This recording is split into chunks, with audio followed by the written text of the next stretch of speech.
Hey there, guys. Sorry, I've been having now I'm having trouble with my lighting and my hair. My head's like got my green screen growing on it.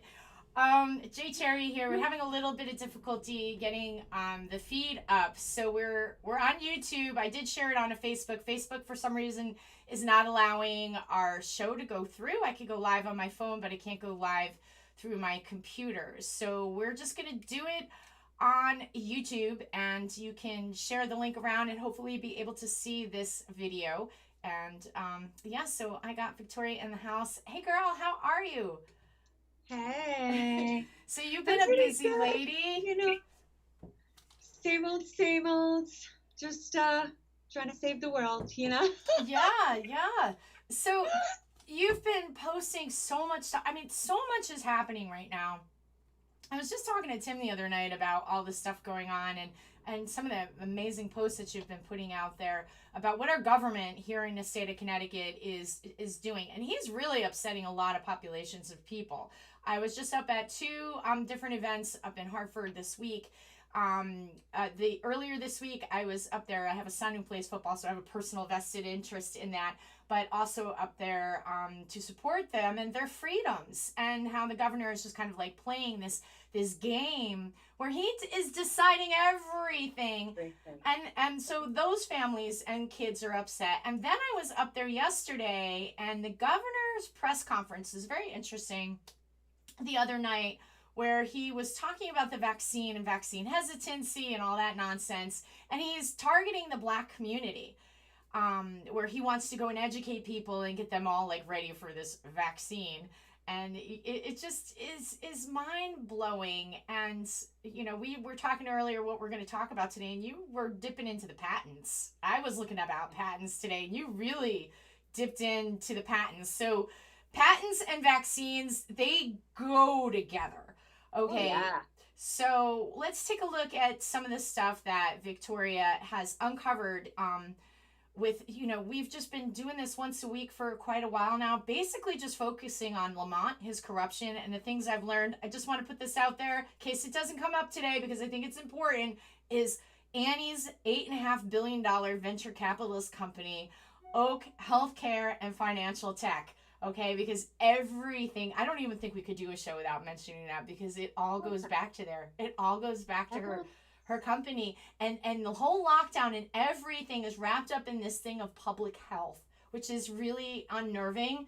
And yeah, so let's just jump right into let's pull up this screen. What do you got here, girl? Ugh. So, are we starting with the one where the video is? We don't have to watch the video. But I mean,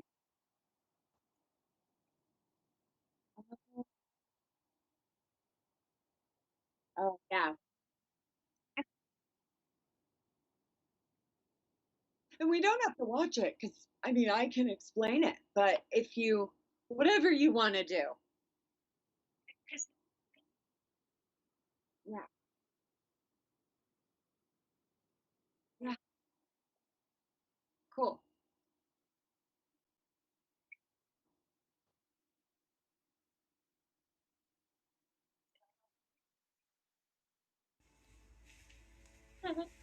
We both. I'm the developer of linguistics.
patents on coronavirus started showing up. And thus began the rabbit trail. March 2003. Panic grips Hong Kong as a deadly new virus sweeps through the city. In 2003, the Center for Disease Control saw the possibility of a gold strike. And that was the coronavirus outbreak that happened in Asia. They saw that a virus they knew could be easily manipulated was something that was very valuable. And in 2003, they sought to patent it. And they made sure that they controlled the proprietary rights to the disease, to the virus, and to its detection, and all of the measurement of it.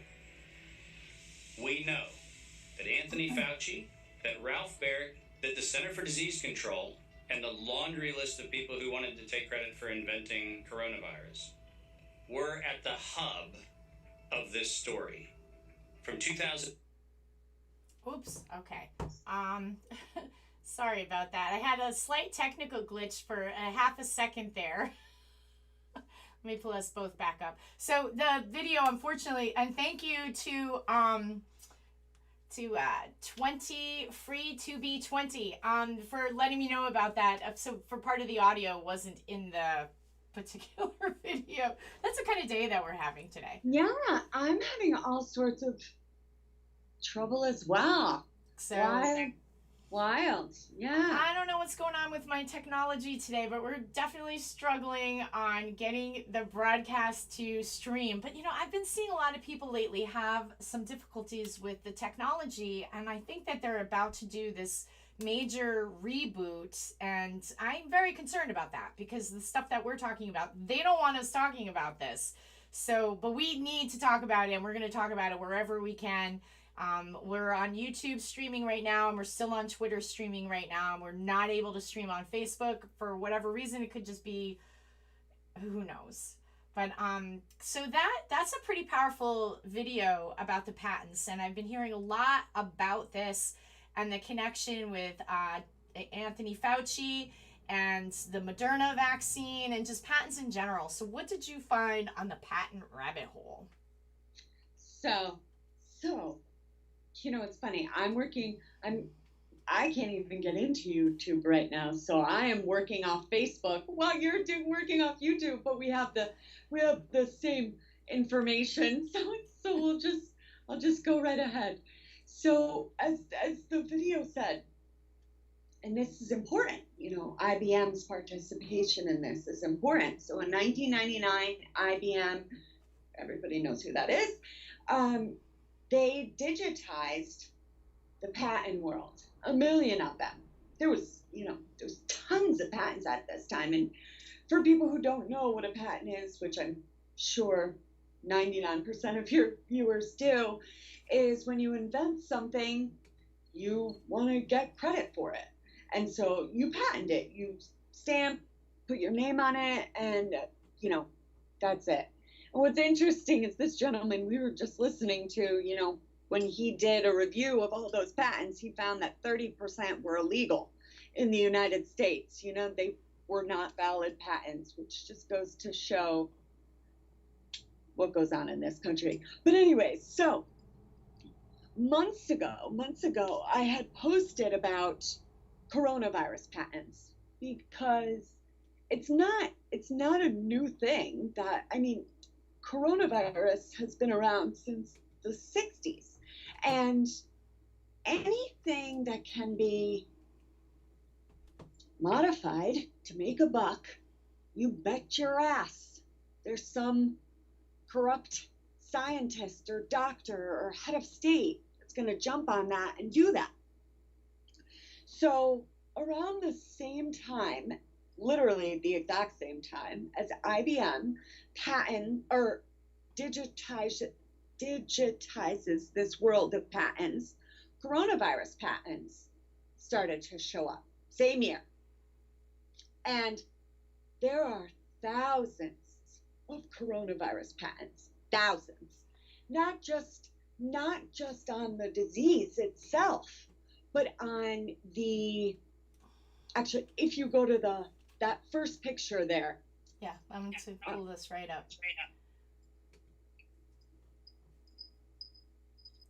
Why isn't it? Oh, there it goes. Oops, that's the wrong one. Sorry about that. Where'd it go? Okay. Here we go. Go ahead. So this, anyone can go to Google Patents. You know, it's like, so months ago, when coronavirus was kind of new-ish, right? So like February, March, all those things, Google and Facebook and every other search engine, they were not allowing coronavirus patent talk. So anyone who posted about it was smeared, slandered, you know, that just horrible backlash. But now that a lot of people are knowing the truth more and more, people are more open to the idea of really anything being possible. So I had posted about coronavirus patents months ago, but I didn't repost it because it just didn't feel like the right time. But now, you know, this is scientific fact. Like, people own coronavirus. They do. And what's so interesting about this is, and hold on one sec, bear with me here. Okay, so and anyone could go on Google Patents, right? I put right in the comment there the you don't have to open it, but it's the Google Patents webpage. You can go and search yourself. You can just go to Google Patents, type in coronavirus, and I only took a screenshot of one part of the first page of lists, but there's tons of them. And so what this means is people own these coronaviruses. They're, you know, private owners or state. Yes, this is very, so it's not just so I'll just read this. Coronavirus patents are well known and well documented within the scientific community. There are thousands of coronavirus patents on the disease, the virus, the methods for detection, and all of the measurements of it. So everything they use, like there's a special microscope that only identifies coronavirus, someone patented it. So that anybody who needs to use that microscope to identify that molecule pays X person. From 2003 to 2018, the CDC controlled 100% of the cash flow that built the empire around the coronavirus industrial complex. Coronavirus is huge business, just like cancer. It's hugely profited. It's exploded. That's just, you know, it's so crazy to me that they're able to pull this kind of thing off, because I understood, and this is what Dr. Martin talks about with the patents, like, how do you patent something that's natural, right? I'll tell what you. are they in the doing? Next picture. Next picture. There we go. Hold on, let me get right in there so I don't have a technical glitch and like lose it all. All right. So we're looking, I got WC19 or something like that, vaccine therapy. That's the right one? It should say did I skip coronavirus? Coronavirus-like particles as a tool. I'm sorry, I had something blocking like the first part of it. Yep, that's it. Oh, no, that's okay. I can't believe the amount of technical difficulties we're both having today. I'm concerned, you know, with Facebook, because they're getting ready to do their new, whatever it is, upgrade, or, you know, they're updating their you know, their, their agreements. And so, you know, maybe they're giving me a hard time, or it's just a coincidental software glitch that I'm having with the streaming software that I use that puts us out there onto YouTube, Twitter, and Facebook simultaneously. So yeah, I'm a little paranoid. Me too. Okay, so let's jump right into this slide. Tell me about this. I'll just read this. So on April 25th, this is document. This is not up for interpretation. This is fact. On April 20, I put April, but I meant to put April 25th, 2003, the CDC filed a patent on the coronavirus transmitted to humans. Okay? Under 35 U.S. Code Section 101, nature is prohibited from being patented. Okay? Either SARS coronavirus was manufactured, therefore making it legal to have a patent, or it was natural, therefore making the patent illegal. Okay? If it was manufactured, it was a violation of biological and chemical weapons treaties and laws. If it was natural, again, filing a patent on it was illegal. So in either scenario, what the CDC did was illegal, which is bananas. So this picture here is just a patent that I found, one of the first. Just typed in coronavirus to Google, and this popped right up. Coronavirus light particles as tools for vaccination and therapy. I won't read all this, but in fact, I'll just read the first line.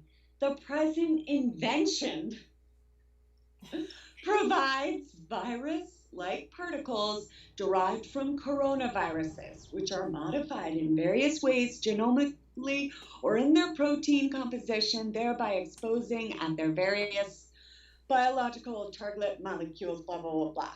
This is invented. This is man-made. This is. Next picture. Wow. It's just unbelievable. Okay, what do we got here? So this is the specific filing for that last picture. This is the documentation submitted to the WHO or the Federal Patent Office, okay?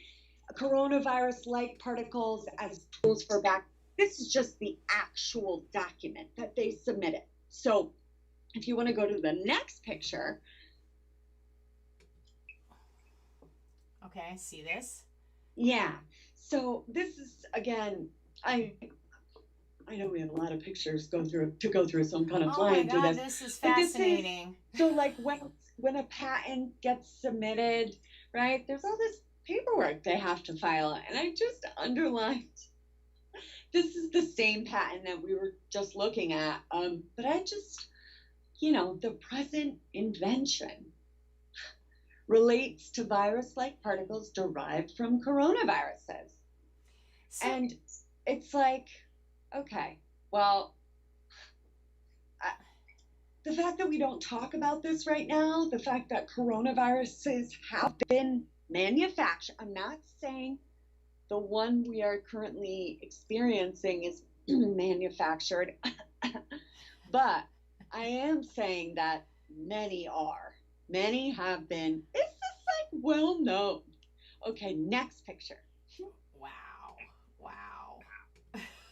What's it more? So this is another coronavirus patent right here. It says coronavirus abstract. This is a completely different one.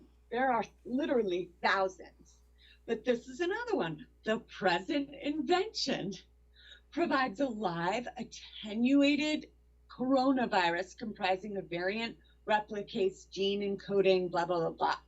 So this is a coronavirus that was modified and manufactured by humans. Okay? You know what I mean? Like this is real. So, and this one was invented in 2014. And one thing I've noticed about a lot of the patents are their applications are like ton of them. I went through a lot. See how it says on the right here, it says 2004, like if you see 2014, 2015, 17, 18, a lot of these were granted at the end of 2018, which is just like, convenient that all these new patented coronaviruses are showing up. right? Yeah, it's you know what it is to me? Disturbing. It's Yeah. disturbing. Okay, we can just talk about what's out there. All right, now people can get upset and say, "Oh, you know, conspiracy or this, that, and the other thing." This is not a conspiracy, guys. Okay, it's not a conspiracy. This is basic information. It's well established fact and well known that pharmaceutical companies have been looking to make the coronavirus, which is the common cold. Don't get that twisted with the fact that there's not something out there that might be a little more virulent than, you know, like the novel COVID-19, whatever that is. I think about gain of function. So that's a novel virus. So, but it's a common cold virus. We carry coronaviruses in us all the time. People have a hard time understanding that for some reason right now. And this was just very common knowledge. Just last year at this time, before all this went down, you know, you could have this conversation more easily. That I was reading an article just a couple of years ago. They were trying to make a vaccine for the common cold, and it's always an abysmal failure, always. And they're actually some of the big vaccineologists out there, Paul Offit and Dr. Hotez, are warning people, warning these companies rushing to get this coronavirus that and this is weird coming from them because they're usually. I don't understand why people are so. I mean, the CDC told people that they could use DDT in their homes. That's such a good point. On pets in the air, but you know how many people lost their they proven fact that those swine flu shots, or years ago, the CDC freaked everyone out and said that when was this, like the 80s or maybe 90s, and told everyone they had to get a swine flu shot. You know how many, that could have been millions, hundreds of thousands of people ended up with severe neurological diseases as a result of that? 60 Minutes did a huge story about it years ago. Yeah, that's... But what? And so it's like, why are you listening to a group that has, common sense? Like, flu has been around for 100 years. 100 years. And the vaccine only works 40% of the time. COVID-19 has been around for 8 months. What are you going to do? You going to wait for a century to get a maybe valid vaccine for COVID-19? Anyways, so next picture. Hold on a second. Let me get in here to Safari. Okay, another one. Ooh. Yeah. Ooh. Really, Here, I'm just going through these quickly because I wanted to show examples of, like, there's a lot of them. So this one is coronavirus, nucleic acid, protein, and methods for generation of vaccines. And it's like, look at this right here. A new coronavirus is disclosed herein with a tropism that includes humans. Wow. So, yes, and this one was granted in 2018. Wait, that's so close. That's just too much for me to just. This one, look where, and this one these patents, this is in the United States. Who is the company that is patenting this? Well, so it's Amsterdam Institute of Viral Genomics. Oh, okay, I see it there. Which very well could mean the United States, it's all. So I want to reiterate, if they are making new coronaviruses left and right, I mean, we just looked at a couple. What makes people think that just isn't the case here? I'm not saying it is. I don't work for the WHO. I don't have high security clearance. I'd never know. But common sense, if they're putting out new coronaviruses every year, why couldn't that be the case here? Next picture. Wow. Okay. Methods. Oh, testing. this is a patent on testing for coronavirus. So, like that gentleman said in that clip we were just watching, the CDC patented not only coronaviruses, and not just the CDC, but when they were first doing it, yes, it was just the CDC. They didn't just patent the virus, they patented all methods of detection, all testings. So this is a patent on a test form. So when you go to get a coronavirus test, someone owns that test. So someone patented this. And yeah, and bananas. So next pick. And just so everybody sees, anybody can, I put all the links right in the post. So if you want to do the research yourself, please do. All you have to do, you can see patents, google.com. So yes, so here we go. Here's the juice. All right, so what's the, core informatics. Oh, Josh Gabal, Chief Executive Officer. Here you go. Now this article, well, I mean, we've talked about him before. Josh Gabal is the commissioner as of January 2019, he was named the commissioner of the Department of Administrative Services. So he's essentially like the man under Lamont. Like he's like the CFO, Chief Financial Officer. He is he is the key to every castle in Connecticut. So I'm just going to read this line, okay? This article is from 2013. Okay, Core Informatics, a leading provider of data management solutions to clients engaged in scientific research, announced that it has hired IBM executive Josh Gabal to serve as CEO. Gabal joins Core after over a decade at IBM, where he held international executive roles spanning strategy, finance, and general management. Wow. In 1999, remember, IBM patented all those it digitized all those patents, 1 million patents. That was 1999. Josh Gabal started working at IBM in 2002, and he worked there for 11 years. Wow. So he was there. I mean, IBM invented patent technology, in the digital sense, in the digital world. And he was there for that, which is mind-blowing to me, you know? So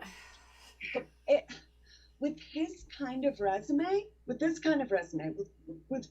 Gabal's kind of resume, you know, he either he had or could immediately get any information on coronavirus patent technology, methods, testing.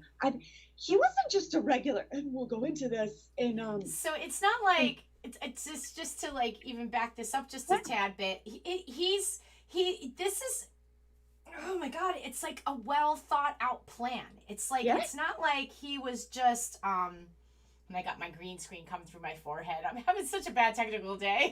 I was just hearing my own voice, like there was like a little. Yeah, you know. So we're having a little technical glitches. I apologize, guys, and maybe it is not like it's just totally coincidental. We're talking about some really intense stuff here. Like I've said before, when we're talking about this, our state, Connecticut, is the belly of the beast, and Ned Lamont and his wife Annie Lamont are heavily connected into the health industry, the health and medical industry. So Josh Gabal. So if we go back to our former DPH head, Renee Coleman Mitchell, one of her main complaints was that Josh Gabal was taking her place, and she was being left out of the meetings. So here it is. She's the DPH head. She's well versed in all matters of public health. She's already gone, to bat with Ned Lamont and not agreeing to everything he wants, because I think she had integrity. Like, she wanted to do the right thing.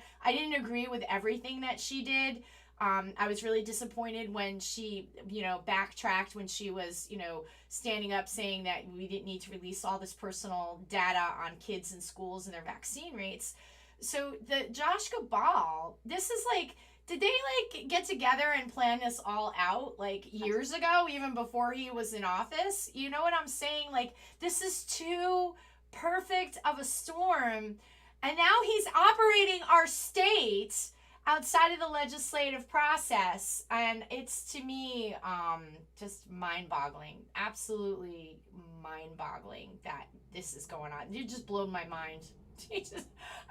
I'm like, oh my God, this is... If he was just a regular tech guy at Abbey, not regular, tech work is hard work, but if you go to the next picture. Hold on a second, let me get back into here so I can switch that. Hold on, okay, we're good. Next picture. Oh, there he is. Yeah, so this was another a little bit older article, but it speaks to, so Josh is CEO of Core Informatics, a cloud software company that helps blah, blah. Previously at IBM for over a decade, he held international executive roles spanning general management, finance strategy, and was recently general manager of a large division of the company's global technology services business. We're talking about IBM, for 2 multi-billion-dollar IBM units. That is so this man, I wouldn't be surprised if he sat with, Bill Gates and all these things, and he was the man at IBM. Wow. So he knew everything about everything, and so getting access to coronavirus patents or knowing where the hidden information on coronavirus, he would have no freaking problem. He had the keys to IBM. He could do whatever he wanted. So, and so when we look at the language of Governor Lamont's illegal executive orders, and I'm really upset with our legislature, who is allowing Lamont to continue to act illegally, because the legislature needs to come back in and claim its power. And I think they're all afraid because it's an election. They don't want to touch it. It's like a hot potato.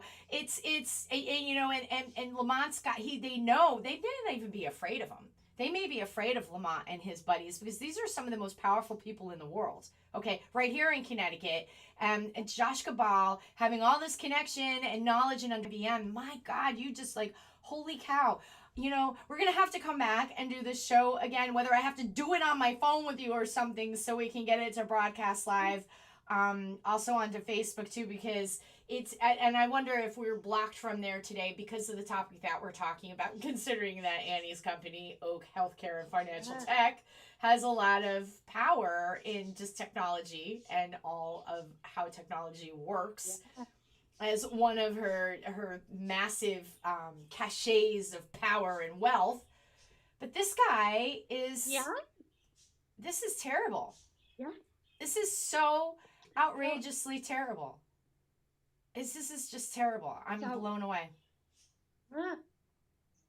And so if you go to we don't have to go through the next picture. We could just look at it quickly. Okay. It just says Lamont, ex-IBM executive to run State's Nerve Center. A guy with he has no experience in community policy, at all. It's bananas. So next picture. It's just, oh my gosh. You were talking about this early on when we started to do this, and you were talking about Gabal and the same thing that you just said. and now that we go like deeper and further into his role in what's going on in Connecticut and how this is vastly and negatively affecting our lives from every facet in the state of Connecticut. People are being negatively affected by this in one way, shape, or form. And the one thing I think that would be really important for the citizens of Connecticut is we all got to unite, come together to get rid of this guy. He's got to go. He's got to go. You've got to go. Unfortunately, in Connecticut, it's not the case everywhere, but most of the legislature is involved. Period. That's just, it. Do you think most of it? You think most of them are involved? Yes. I think 95% of the legislature is involved. It couldn't have gotten this bad, So I think there's a very small percentage that is not involved or is afraid of them, But yes, I think most of them are involved. Yeah, so, I know, I can think of definitely some heavy hitters that are involved. So we were just talking about Matt Ritter. He's going to benefit financially. Also got $2 million from the small business loan for the COVID federal relief small business loan thing, as did Norm Needleman, and he's new to the scene. I cannot stand Norm Needleman. He's so fake, and he spent $600,000 to get his little Senate seat here in the District 33 of Connecticut. Is unprecedented that anyone ever spent that much money to get a Senate seat. And he didn't get on the Senate because he wants to serve in the legislature. He did that because it was a business move. He doesn't care. He cares about his own financial interests. And he's the 5G guy because that all connects to all of this as well. And we could get deeper into that. So I'm just gonna leave that off on the table. Let's continue. There's so much. Oh my God, is there ever? All right, what we got here? The next picture where it says family investments, coronavirus pandemic. Yes. That hurt. So we've talked about this article many times, so I'll just read this. Oak Healthcare and FinTech also has a relationship with a member of the governor's inner circle, that predates Lamont's 2018 election. Gabal, the administrative, who we're talking about, was CEO of Core Informatics when Oak Healthcare and FinTech invested $17.5 million in the company. So while Josh was CEO, Anne Lamont ran his financial portfolio. What? Sorry, my dad just bought a motorcycle. I don't know if you can hear it in the background. No, I know. Hey, good. Hey, that's great. Congratulations, Dad. He's going through something, He's like, I need a bike. So this is bananas, that it wasn't, Josh Gabal, didn't just show up, he didn't just come to a party at Lamont's mansion one night. No, he had known Anne for a while. So she is so instrumental in all of this craziness. She is just so instrumental in this whole thing, what's going on in our state. I would say she is the actual governor of Connecticut. Yeah. She is responsible. Annie Lamont is responsible for all of what we're going through. These are all her buddies from the whole thing, it's just mind blowing. I cannot believe how deeply connected these people are. It's like, this isn't legal. This isn't legal. Terrible. It's terrible. So it's not even funny. I don't know how I can even laugh. I guess I laugh to stop myself from crying. So terrible that it's funny. It's horrible. Yeah, it is. So next picture, we're almost through these, and then there's if we have 10 minutes at the end, I just want to do a quick yes, I think that's latest post. I think So that's really, really important thing for you to do, because I want it, that dot needs to be connected, and that's okay, because we're in a digital age. We have plenty of pixels. they're so good at. And so it's like this.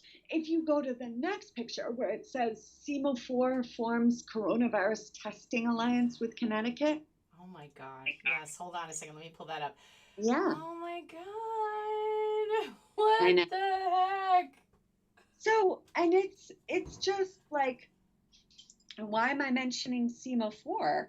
Well, because Thermo Fisher Scientific, which Josh Gabal is VP of Digital Sales at. Okay, He's the done. VP of digital sales. Yes. It's It's funny because he was last year. They've been very careful. He was named VP in late 2017.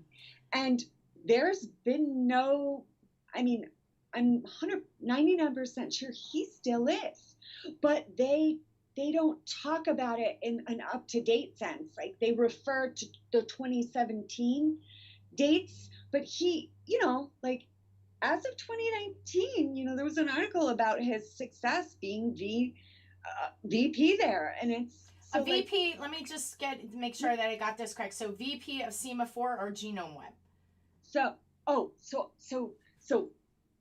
I was just about to make the connection, but so he's VP of Thermo or VP of the Digital Sciences um, at Thermo Fisher Scientific. That's right, Thermo Fisher.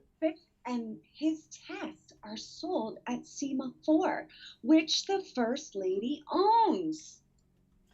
This is so okay. So as our governor took over our state for another 5 months, guys, this is okay. So this is really just like outrageously terrifying. Okay, so our governor takes over exclusive reign of our state for another 5 months. There is talk on the table from all kinds of states where the flu shot is being mandated, and Well, we'll head into the it's yeah. So So there. So on July 29th, which we talked about last week, a small group of investors, including, we talked about this, Oak Healthcare and FinTech and Anne Lamont, acquired SEMA4 for $121 million. So Anne Lamont oversees COVID testing, COVID technology, sets the costs of COVID testing and the costs of care. Remember how we talked about CareBridge in a video like a couple of months back, how that company is directly involved with her. CareBridge International sets the costs of COVID care for Medicare and Medicaid patients.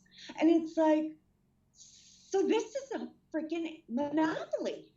Like, this is insane. Like, this violates federal antitrust laws. This is insane. And if you go to the next picture, sorry, I know I'm flying. No, that's fine. Hold on a second. Okay, I got it. Oop, what is? Let me put my glasses on so I can see. Oh, I gotta pull it up so you guys can see it too. Yeah. I'm like, oh, what is this? Here we go.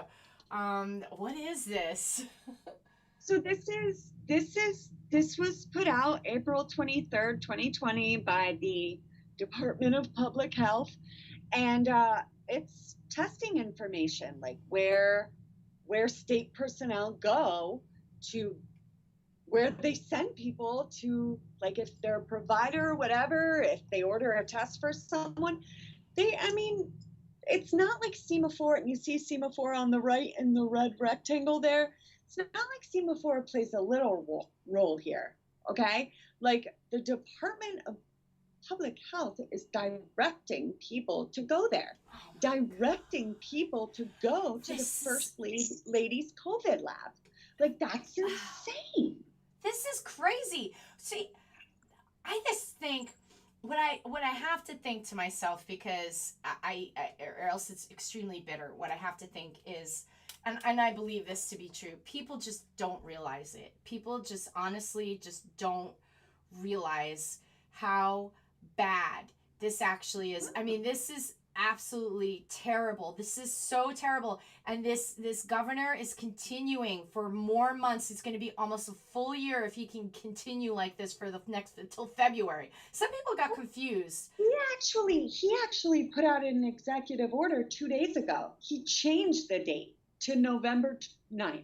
But he said in a press conference that he's keeping his powers till February. So I don't know what kind of game he's playing. And that was really interesting because somebody was asking me, I said, what do you think of the fact that the governor put November 9th? And I'm like, I'm confused. I'm confused. I don't have an idea. What's your idea? My idea is, they're breaking the law right now. They are in violation of civil preparedness statute, period. Yeah. It cannot go past 6 months. Can't. If they wanted to go, which we've talked about, if they wanted to go past 6 months, they have to rewrite the law and wait to extend anything until the new law has been enacted. Only the legislature can enact new law. It forbids the separation of powers doctrine, forbids a governor from enacting new statute. So, no, they were hoping the public didn't know. Like they were just gonna continue breaking the law. Like they had every intention. They knew the laws. They had every intention of just violating them through the news media. So when we started pushing back and when we were like, no, you're violating 28-9, they had to backpedal. And they, like, he knew all along February 9th was against, he can't do that. He can't, it's against the law. So once we started calling him out, he put out the 9th on the state website and in an executive order to cover his ass. Okay, he never put out anything on his website that said February 9th. Never. He did not. He said he was requesting. The only document that says February 9th anywhere on it was the request to extend. There was no formal ruling. He put out the formal thing on the 8th, 2 days ago, which says November 9th, because it's against the law to go to February. And so now he's backpedaling and he's saying he's keeping his powers open. No, you're not. He's trying to save face. They're trying to fix all the illegal things they were planning to do that they didn't know we knew they were going to do.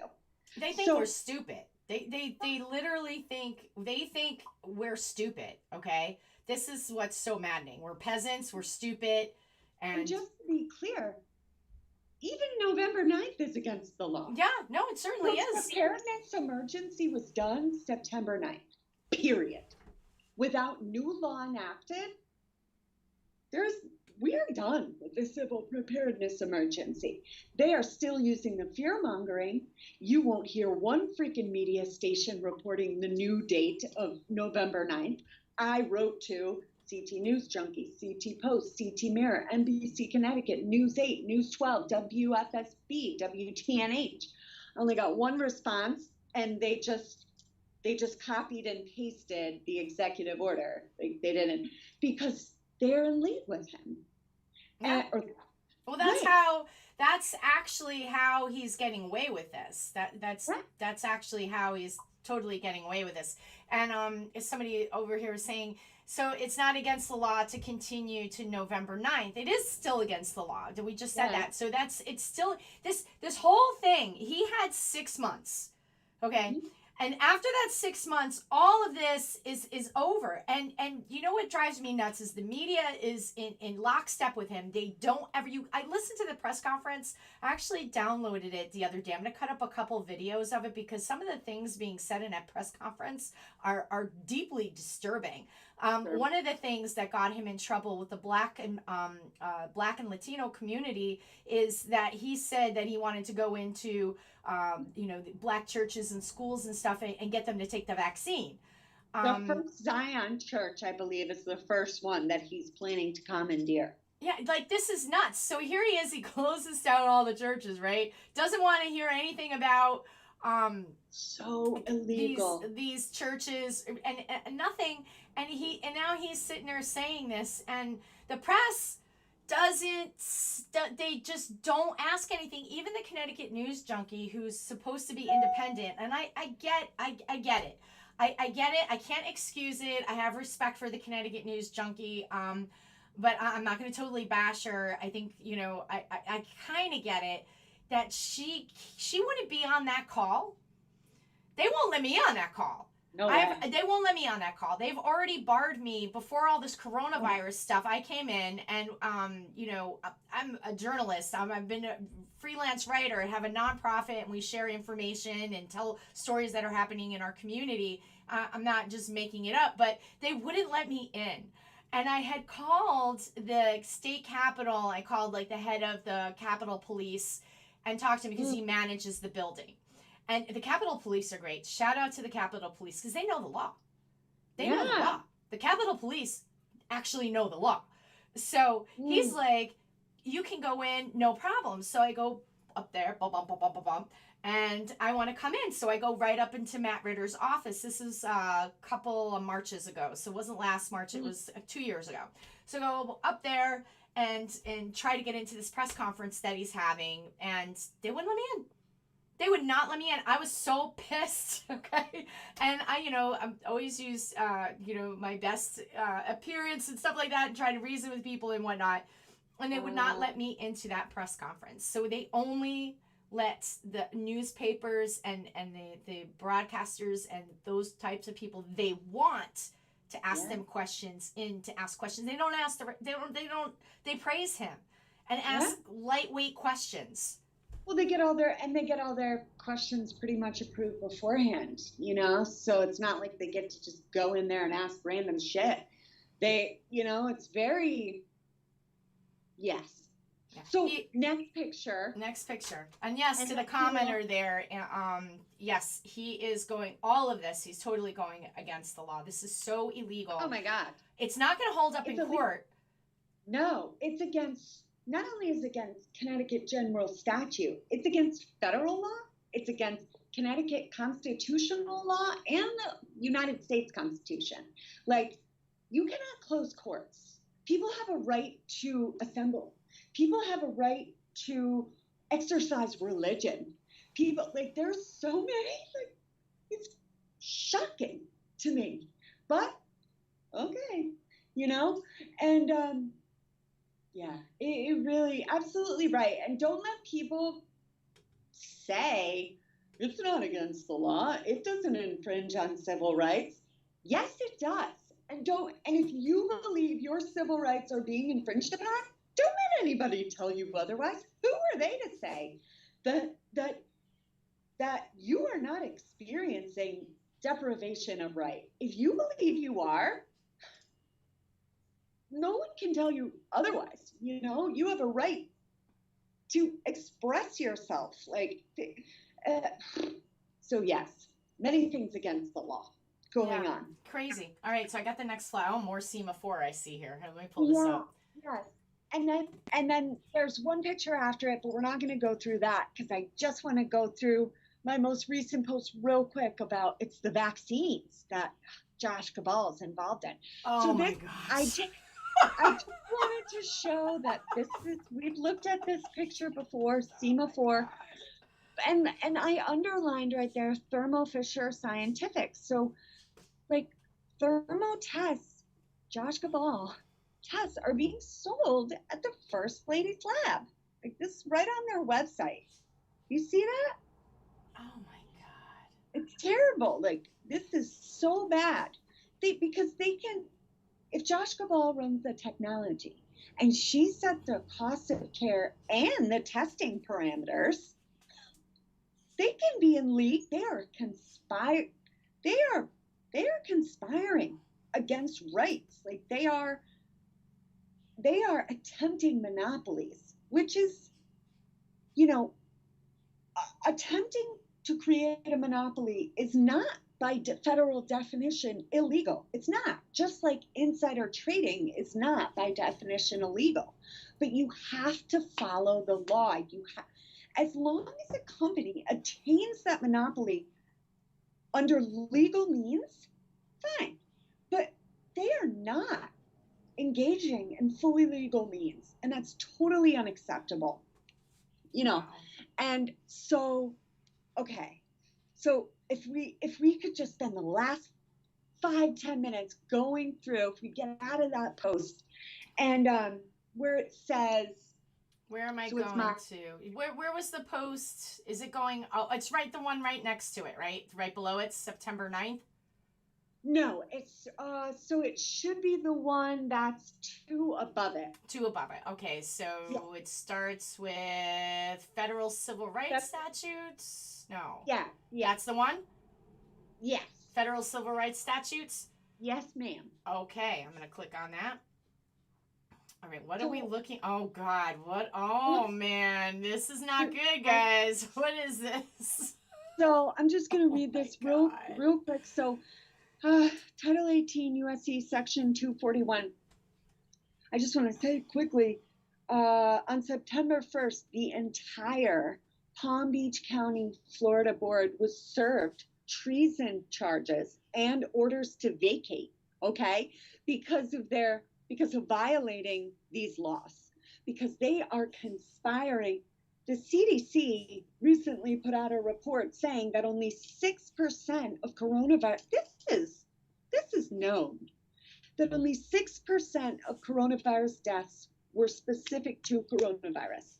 The rest of them had serious underlying health conditions. And so the things they've done in Palm Beach are not even as bad as what has gone on in Connecticut. And they're all being charged with treason. So I just wanted to say that.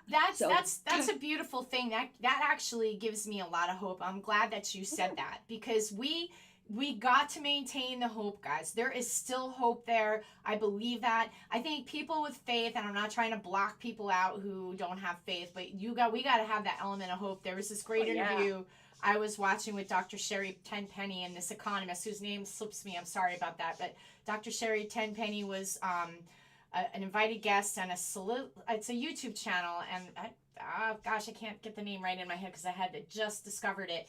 But they were talking about, she says a lot of prayer before action, and I think that there is something helpful there. And so don't lose hope, because then you see states like Florida, because it's not just like, oh, you're going to pray and you're not going to take action.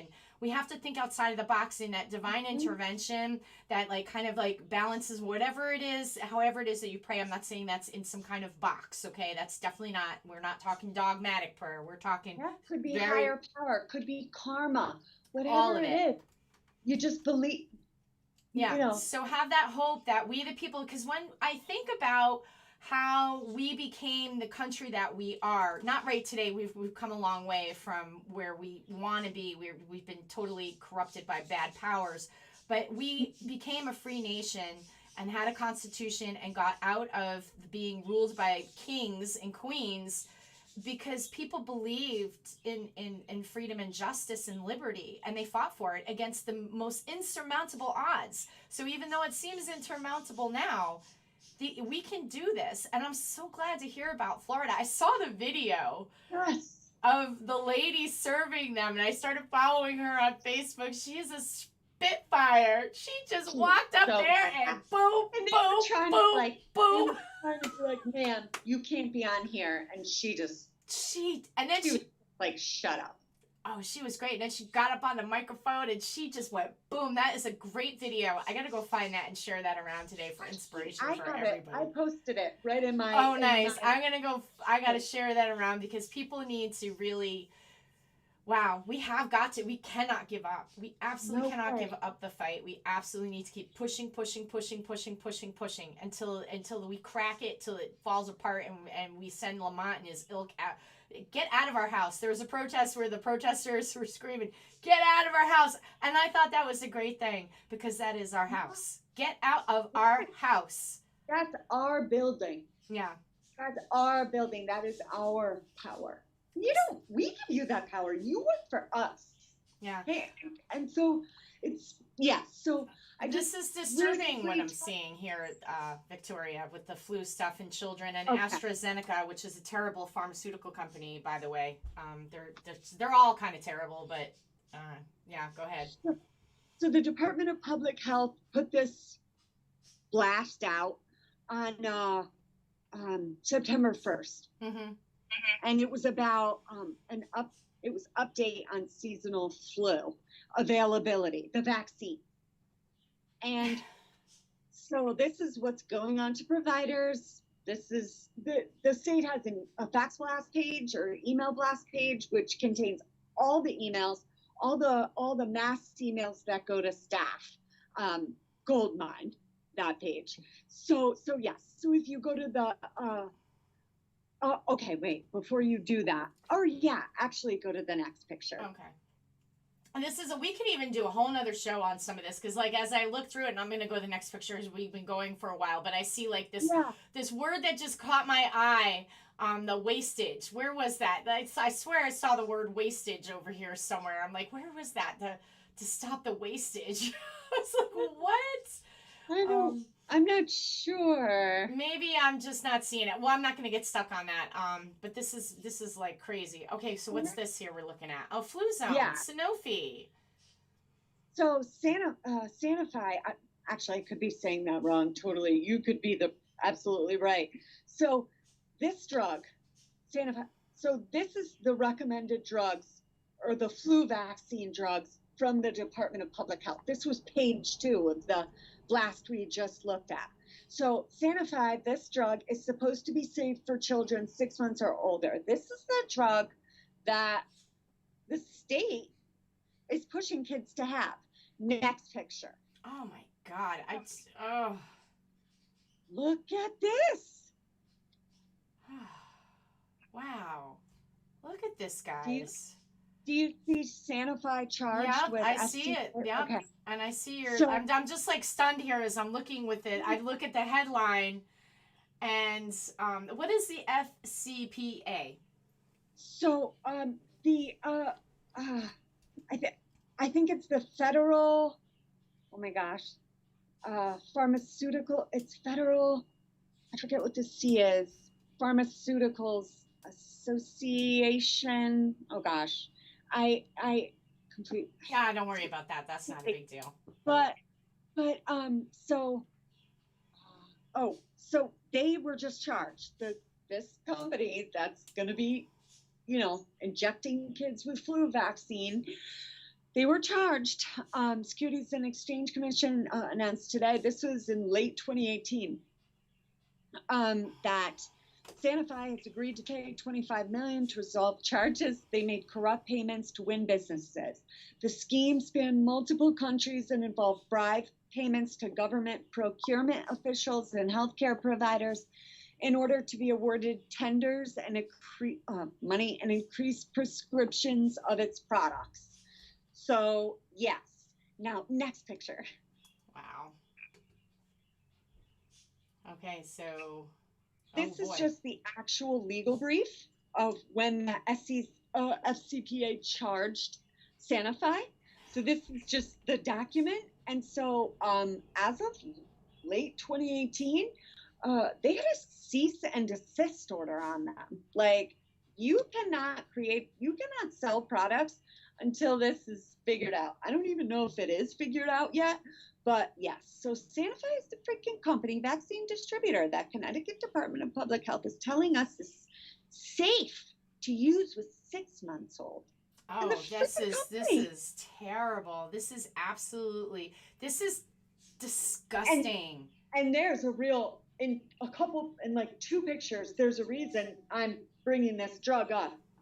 So if you go to the next picture, and we won't go through all this, but this is page 2 of the Wow, legal this is brief. explosive. Hold on a second. Let me just get in there. Okay, guys, Sure. here we go. So this So is... people can go into my wall and read this. I posted all the links.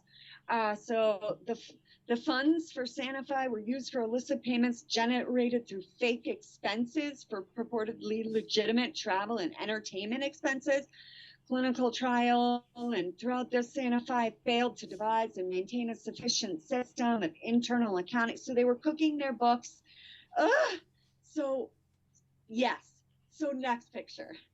Wow. Here is the explosion. Guess who owns the technology for Sanify?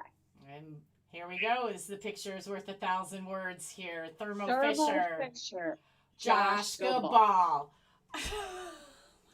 So Thermo in June 2019, Thermo Fisher acquired mass spectrometry. I'm saying that wrong. Software provider HiChem for an undisclosed sum. These capability, it goes through what HiChem is. HiChem lists Pfizer, Roche, and Sanify among its customers. Okay, so they now, it's a very specific type of, you know how like when you get blood drawn and you see that spinning, like they spin out the particles so that they can test the blood specifically. Yeah. So that's a type of test technology. And Thermo Fisher owns the test technology for Sanify. Like, come on, man. So Thermo Fisher scientific technology that supports Sanify, okay?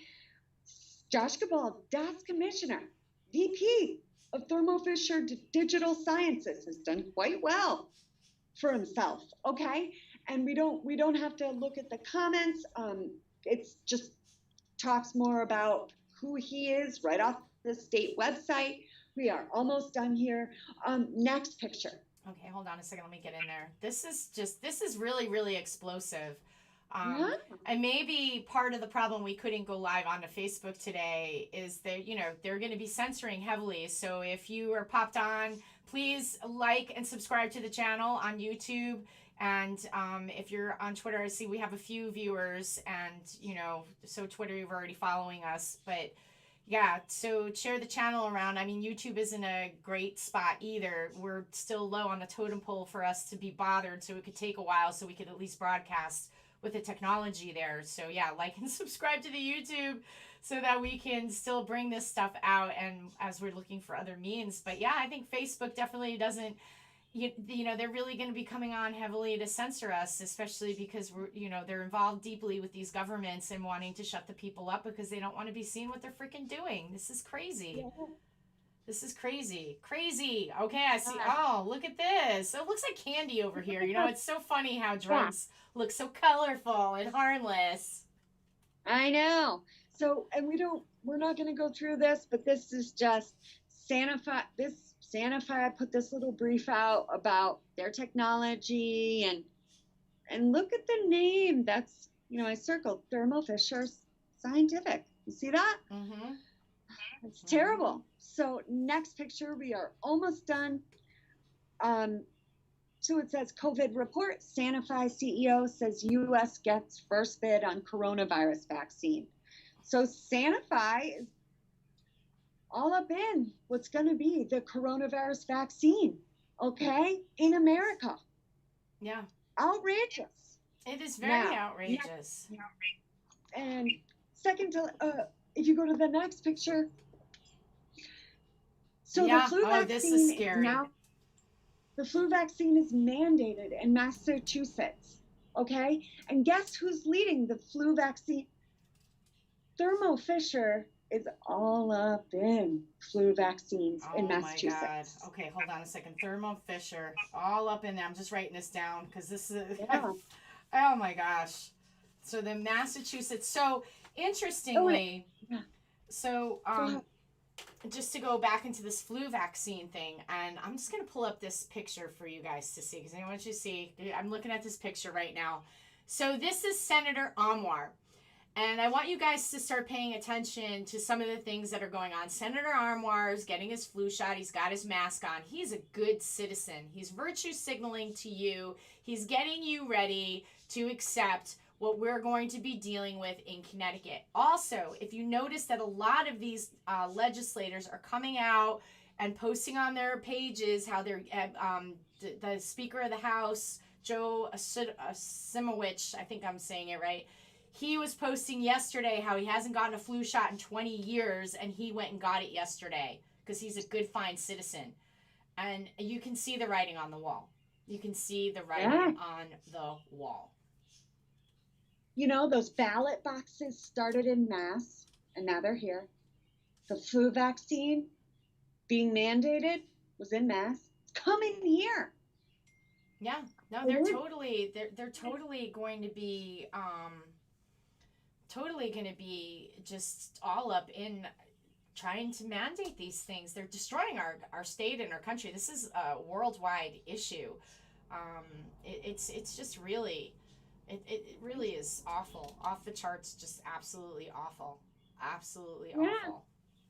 And we don't have to go through the so the comment on the right there, people can look. It talks about Thermo Fisher being part of the flu vaccine process in Massachusetts. Wow. So, and it's coming here. Yeah, and the last picture is just federal statutes on conspiracies against rights. And they are making a fortune. Here, let me pull this up. I'm sorry, I'm looking at it while you're talking. I didn't pull it up for our viewers to see. Hold on a second. I'm sorry, guys. I'm overwhelmed looking at this stuff. I'm like, oh. Hold on. Whoops, wrong one. Here we go. Oh my God. And if people really don't start paying attention, you know, they are going to be injecting kids with stuff that you cannot trust. No. You know what I'm saying? And so, yeah, I know we talked about a lot. But the point is like, these people should be federally indicted. And I mean, this is clear antitrust violations. Hey, like such conflicts of interest. The fact that the governor's wife is selling COVID tests, overseeing the technology, setting costs of care. Are you fucking... That's okay. Well, I think we can get away with that on YouTube. Are you freaking kidding me? So yeah. Here's something that it's that 20 free to be 20 says on Twitter. So thank you for hanging out and watching. So she says, or he says, I'm sorry, Vincent Delaney from Massachusetts filed a federal case that was heard last week, and a judge continued the case. That's great news. Thank you for sharing that. Now she also says, or he, I'm sorry, I'm totally just thinking you're a she, but you could be a he, but whatever. So this commenter also said that Vincent got a DC firm to pick up the case pro bono. That's excellent news. Thank you so very much for sharing that.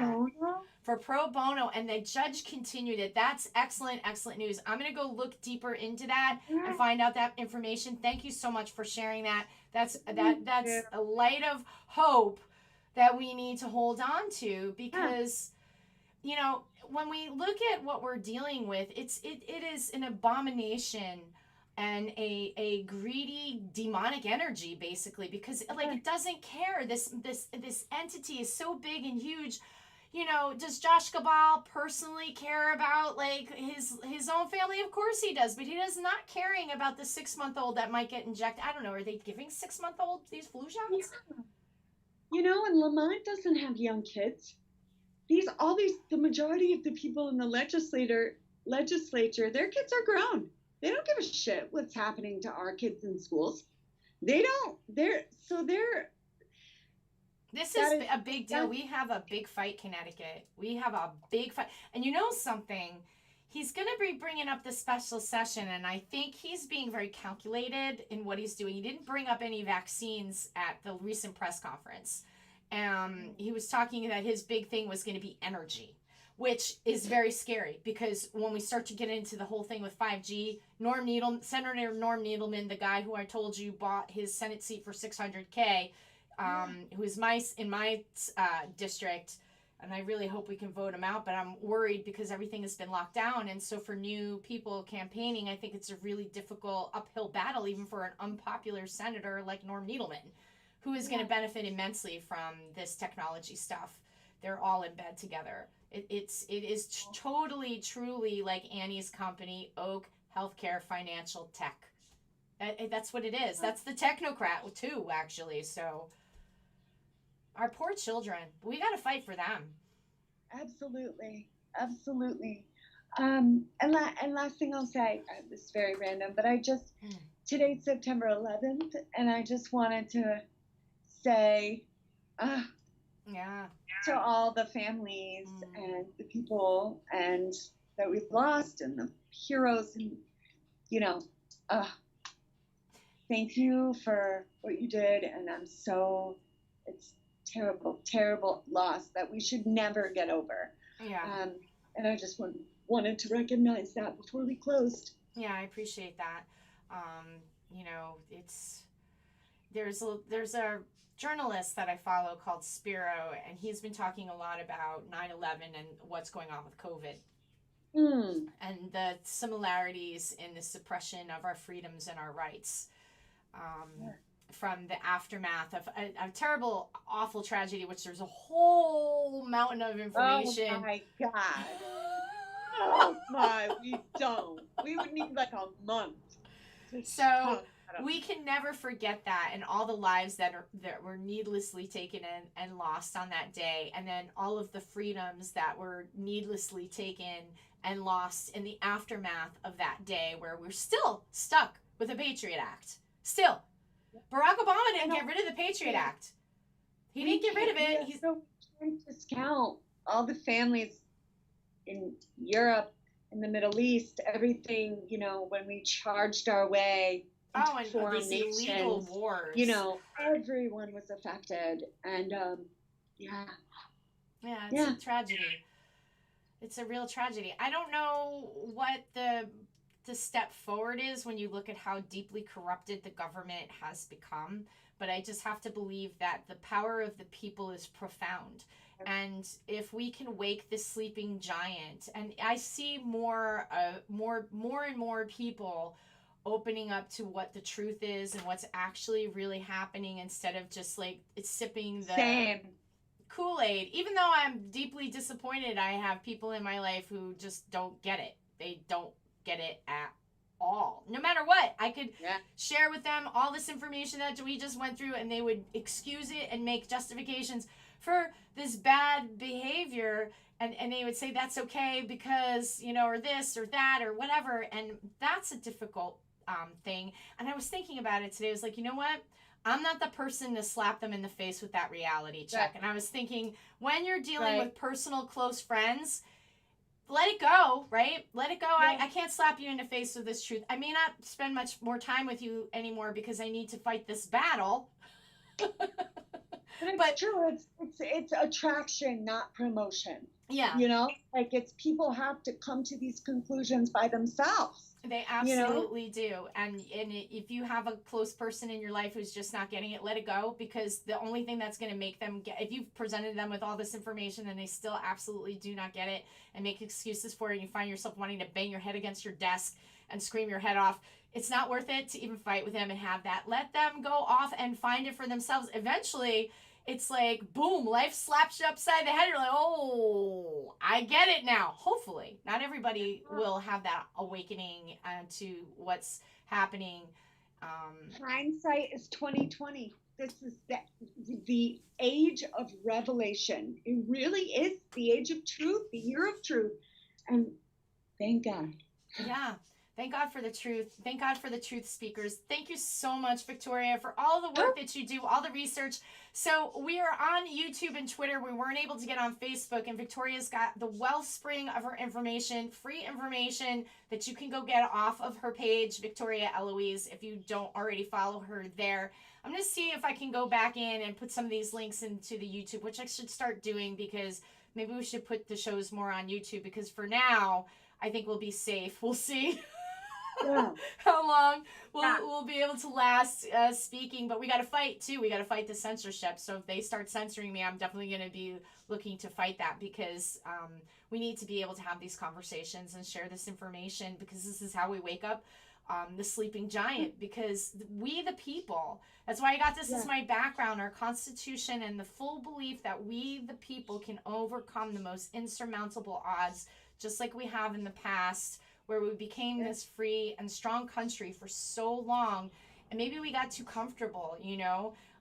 Maybe that in that comfort we fell into this slumber, and these shysters just started robbing a kitty like nobody's business, and they're gonna end up, you know, killing our children with these pharmaceutical products that they want to forcibly inject. They always say it's not forcible, but it is via coercion. Oh, you cannot send your child to school, or you cannot get. Yeah, your kid can't have an education For unless a shot.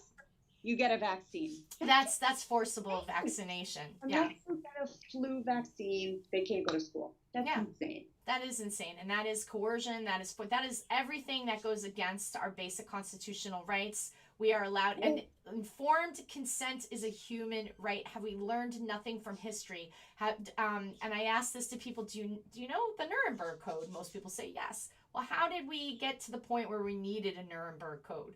And they sit there and they look at me for a minute, and I think they have a hard time with the because I think it's been so used a lot lately, where every president is Hitler. Like, people are pissed off. I've been to so many different protests, and all the different presidents have been Hitler, that it's almost desensitized people to the Nazi accusation. But in this particular situation, when we're looking, this is real deal deep Nazi stuff. Yeah. This is how it was done. And what they did to the public, and how they convinced the public that it was Jewish people that were dirty and terrible and ruining their life. Now it's people, anti-vaxxers, anti-maskers, they're the bad ones.